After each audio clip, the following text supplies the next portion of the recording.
Hey Amy, how are you? Hello Jack, I'm good. What about you? Amy, yesterday I have made the last research about Roswell incident.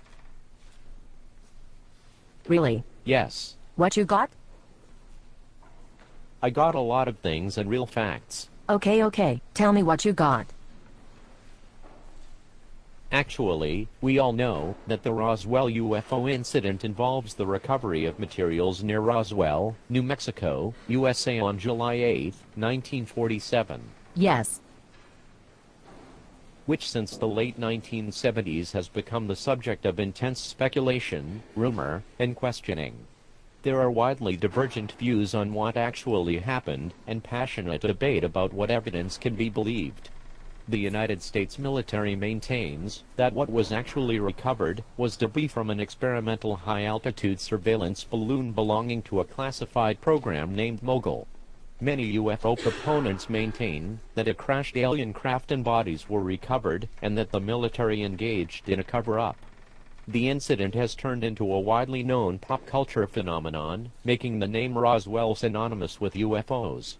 It ranks as one of the most publicized and controversial UFO incidents ever. Yes, I also heard that when a pilot named Kenneth Arnold reported seeing several objects while flying near Mount Rainier, Washington.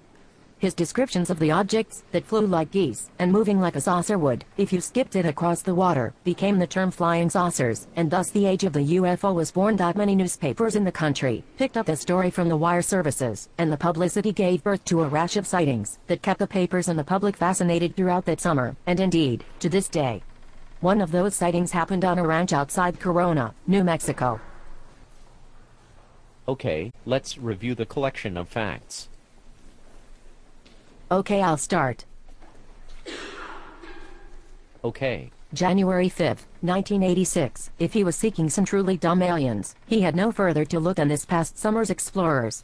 All these aliens wanted to do was recite lines from our old TV shows. Yes. Also in October 12, 1989, the agency reported Tuesday that major American television networks and newspapers, which it said typically avoid stories about unidentified flying. That is where TASS originally reported that 3 children had said they saw aliens emerge from a ball, wearing silvery overalls, and in May 10, 2001, prepared for the public humiliation often cast upon people who claim to have seen aliens. They related stories of lights on the horizon and objects in the sky that would sit idly for a few minutes before taking off at speeds unattainable by a human aircraft. After all of that, I don't know aliens are real or not. Okay, but let's continue the Roswell crash. Okay, look, after the crash, people says, when we arrived at the crash site, it was amazing to see the vast amount of area it covered. It scattered over an area of about 3/4 of a mile long, I would say, and fairly wide, several hundred feet wide.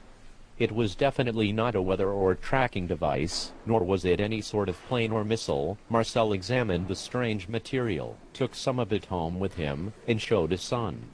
He informed Air Force officials of what he had seen, and Colonel Blanchard gave an order to Colonel Walter Oates, instructing him to inform the media that the Air Force had in its possession a crashed saucer. Oates claimed that the saucer debris was sent to the 8th Air Force, under the leadership of General Remy in Fort Worth, Texas.